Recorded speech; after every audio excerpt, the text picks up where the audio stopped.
Hey there and welcome back to Rimworld.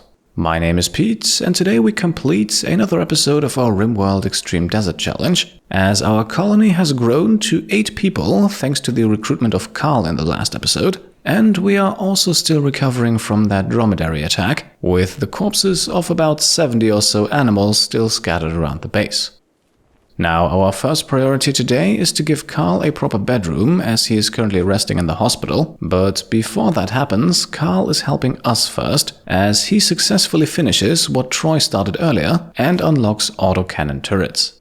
Now, these are pretty expensive, but will definitely play an important role in defending our colony going forward, and that is not the case for the technology that we are researching next, as we now want to unlock specialized limbs.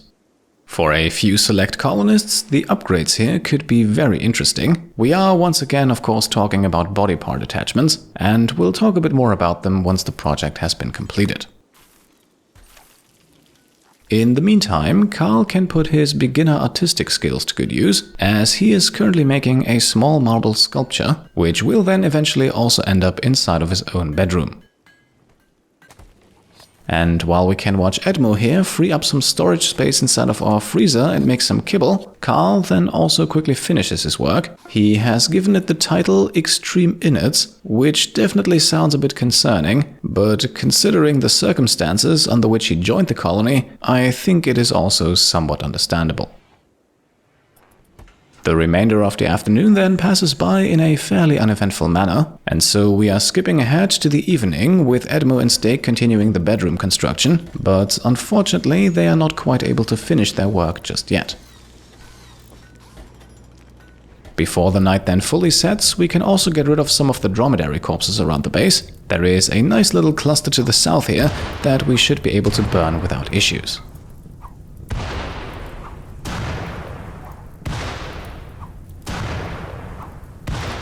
On the following morning then, we continue our reinforcements around the base exterior. The spot for the third and final geothermal generator has now been closed in, although at the moment its construction is not really a pressing matter.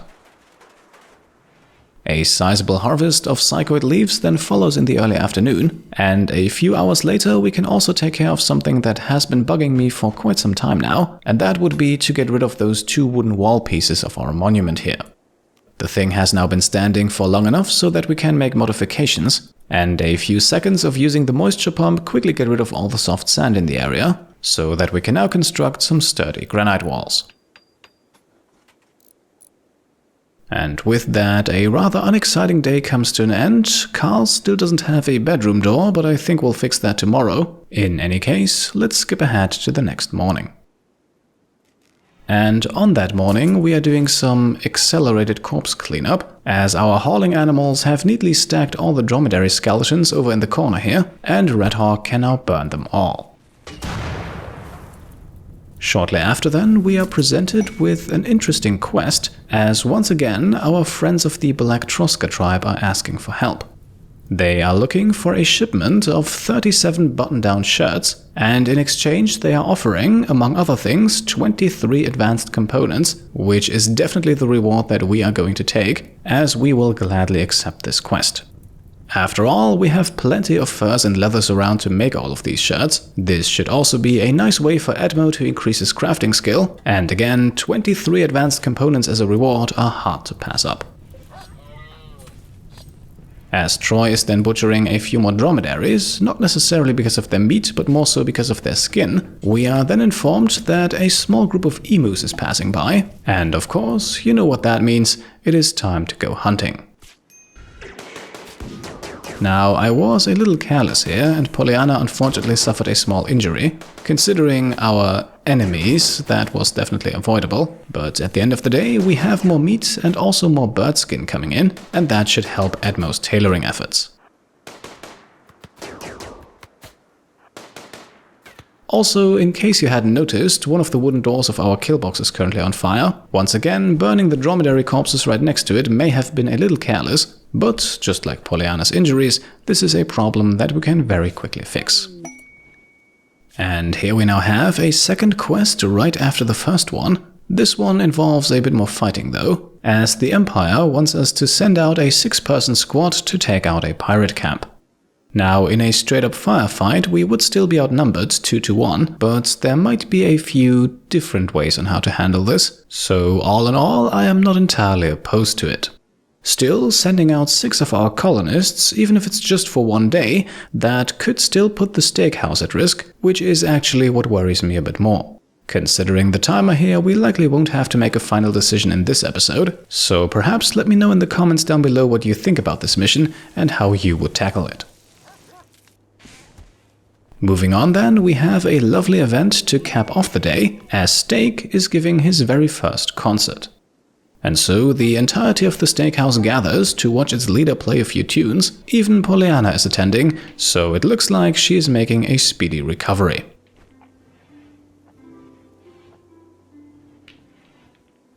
In the middle of the night then, we have a combat supplier pass by, so let's wake up Red Hawk to strike a deal. We can sell a few things here, most notably, as always, our supply of flake, and in exchange we will purchase any and all components they have to offer. Despite our ability to now make them ourselves, it seems like we can never have enough, and with Edmo spending his days tailoring, the additional supply sure can't hurt.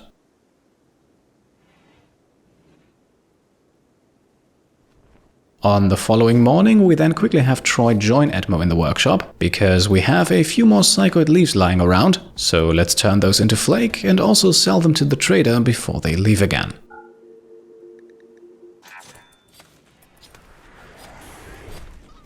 Shortly after then, things are getting interesting, as the steakhouse once again comes under attack.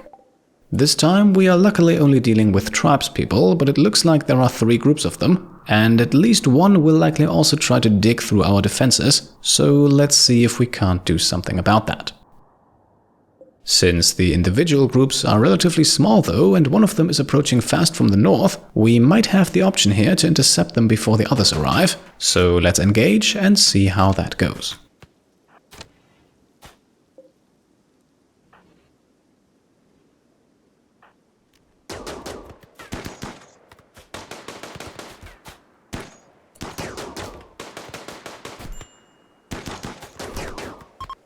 Alright, and with that, we did actually manage to defeat the first of 3 groups. Edmo suffered a few minor injuries, but it's just a few cracks, so at least for now, there is nothing to be concerned about. At this point though, we have 2 more groups arrive, one from the right and one from the left, and the one on the left side is actually digging through our monument, so it's a very good thing that the protection timer on that expired in the last episode, otherwise we would now have slightly bigger problems than a group of tribespeople. As the bulk of the enemy forces are now making their way into our kill box, we then also have one enemy trying to dig inside, and it quickly turns out that they can dig a bit faster than Alistair can repair, but even that slight delay does have a great payoff, as it keeps the enemy outside and digging for just a few seconds longer, and that is all the time we need to decimate the rest of the group and send them packing. And so, yes, we might now have a hole in our wall, but we also only have one group of enemies left who are actively engaging. And so, although Steak is perhaps unnecessarily getting caught up in a melee fight here, ultimately it doesn't take too long to kill off that 3rd group as well.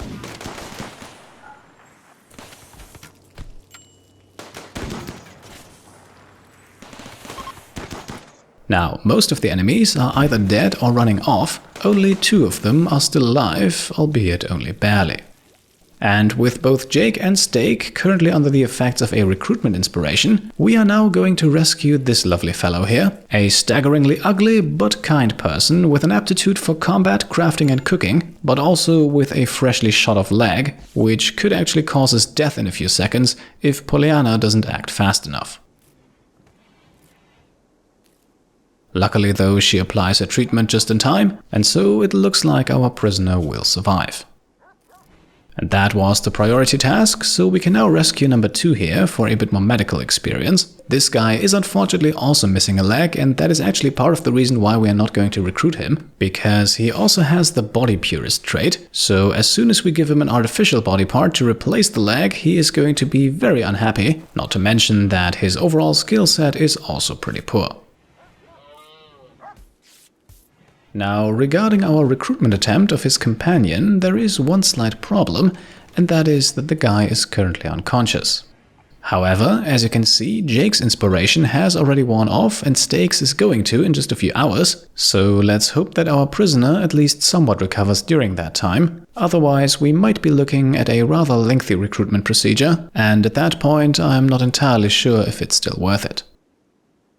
So while Stake is sort of standing guard inside of the hospital, our Labrador Noosa once again gives birth, and this time she has 3 puppies, and for a change we are actually going to keep them.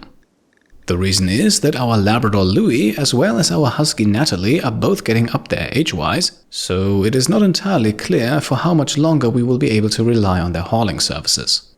So I think it's time for a new generation of haulers. All 3 of them will of course, as always, be named after patrons in the naming rights tier and above, and so we can now say hello to Whiskey, to Boone, and to Tyler, named after patron Tyler H.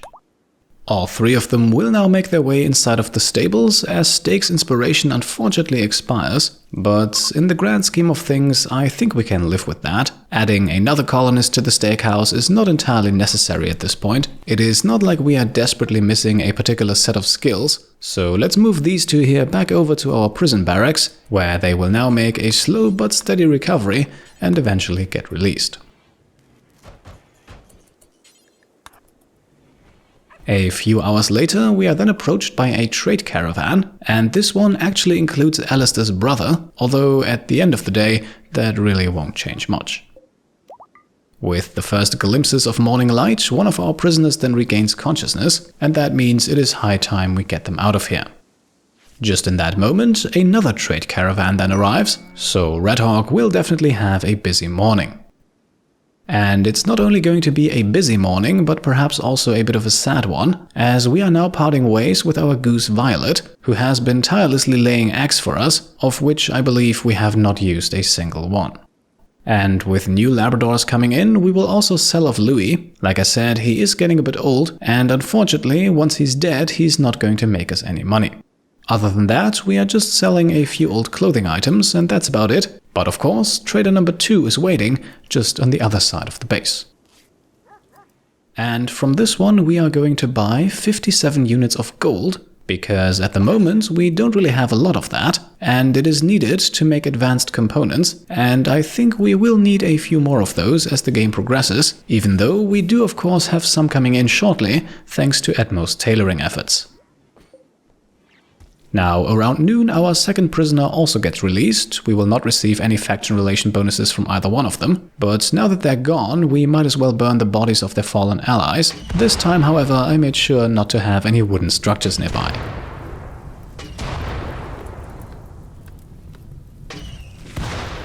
You may have also noticed that I have put down an extensive set of plans to the north of the base, because, and I mentioned this in the last episode, an overhaul of our defenses is probably long overdue, and so while most of what you see here might not make sense at the moment, it will hopefully come together very soon. In the early evening, we are then looking at 17 finished button-down shirts, so a little less than half of what we need. But Edmo's crafting skill is in fact making good progress, as he is just about to advance to level 14. The night then passes by in unspectacular fashion, and on the next morning we can watch Red Hawk and Alistair do some mining, as these mountain chunks here are in the way of what will eventually become our new and improved kill box. As you can see, Carl's bedroom is also slowly taking shape. The only thing still missing at the moment is a dresser, but we should have more wood coming in soon, and then his room will be finished. Apart from that, the day remains fairly uneventful, so let's not drag it out longer than necessary. Rest assured, the steakhouse is making some progress, but it's not always all that visible. On the next morning then, we have Pollyanna join her former lover Edmo in the workshop, and she is now making us a whole lot of granite stone blocks. In the meantime, Edmo is getting closer to the finish line. You can see it here, 33 shirts have already been made, and before he reaches number 37, we are interrupted by news from the research department, as we have just unlocked specialized limbs. Now, the one that we are looking for is the drill arm, which drastically improves mining and deep drilling efficiency. And with Alistair basically working the deep drill non-stop anyway, I think this could be an important one for him. After all, our reliance on steel will definitely last up until the very last episode, so the faster we can get it out of the ground, the better. That is why we will now have Pollyanna make a drill arm for the cost of 60 steel and 8 components, all the while Troy and Edmo take care of some work of their own.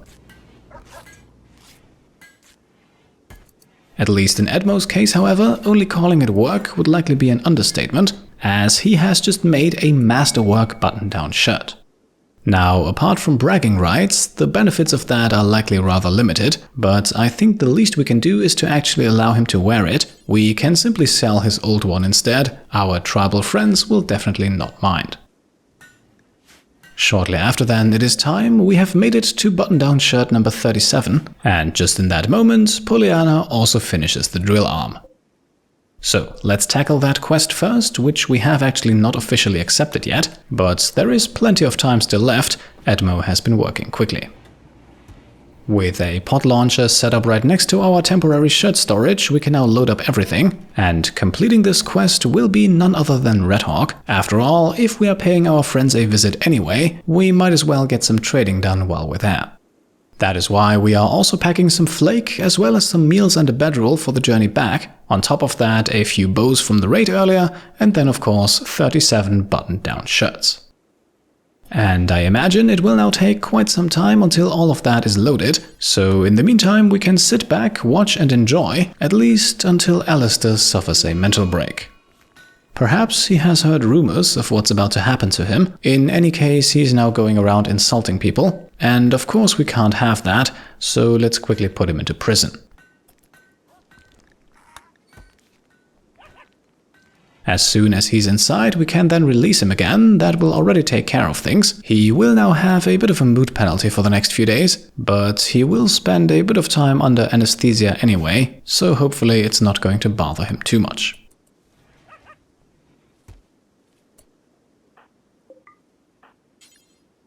Eventually then, after working tirelessly for the entire night, Red Hawk has carried every last button-down shirt into the drop pod, and that means we can now launch it and visit the Black Troska tribe.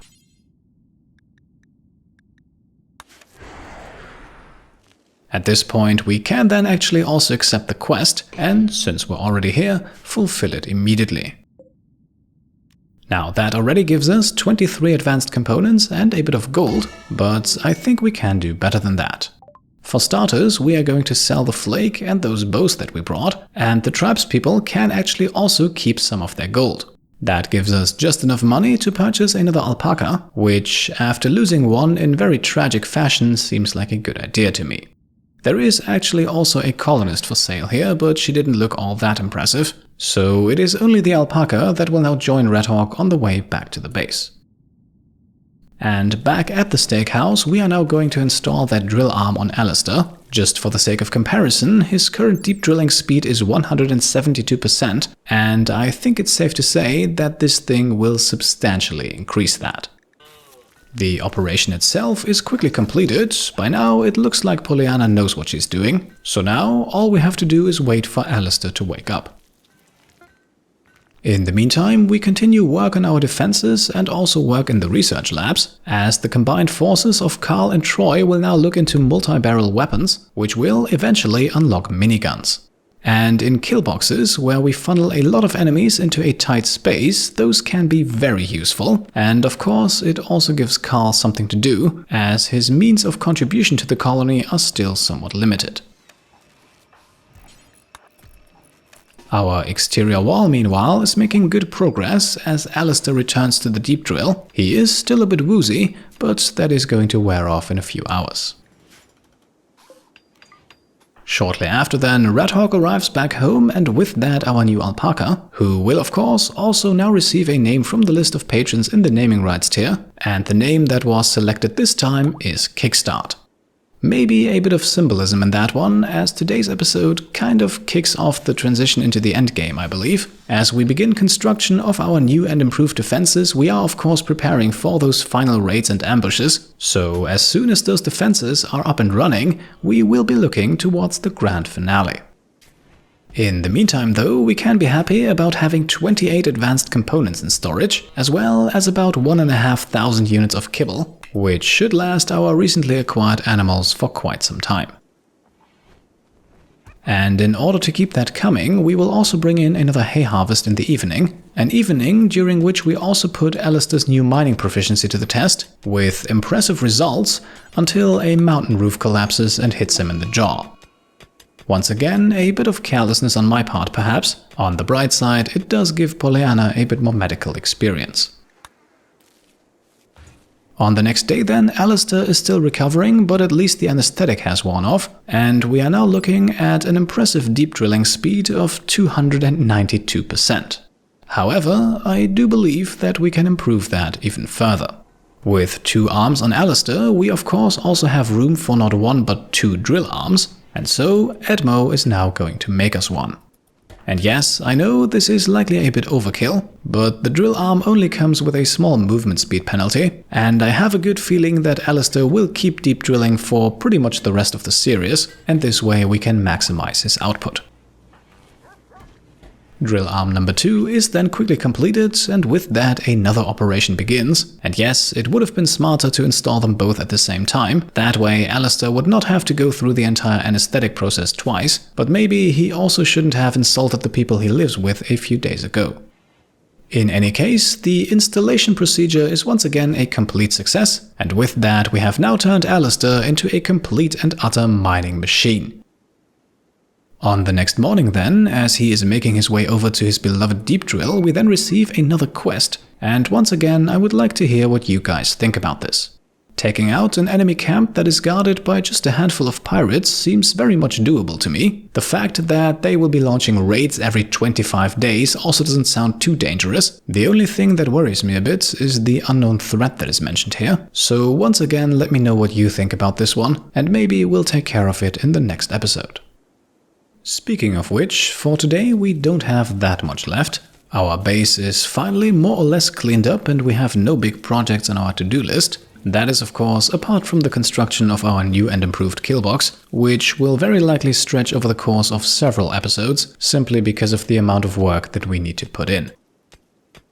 What we can also do is marvel at Alistair's deep drilling speed of 330%, and that is while he's still under the effects of the anesthetic, so the final number will likely be much closer or even surpassing 400. Our final task of the day is then to actually do something with all of that steel that we are producing, as we can already construct a few deadfall traps over here. Those will definitely be put to good use in our new defenses, and having a few in reserve at this point sure can't hurt. But with the construction completed, we have reached the end of today's episode. The timer on this quest right here is about to expire in just 14 hours, so once again let me know what you think about it and whether or not we should take it in the comments. The same of course goes for the attack work quest as well, and with that I think we have reached a good point to make the cut. So join me next time for the completion of both one or maybe none of these quests, and in the meantime, if you enjoyed this video, then I would be very happy if you could leave a thumbs up. If you like what I'm doing and want to support me and my channel further, then you can of course do so, for example by subscribing to stay up to date, or by grabbing some merch over on shop.petecomplete.com, or by checking out and maybe even pledging to the Pete Complete Patreon. Thank you all for watching, and I'll see you next time. Cheers.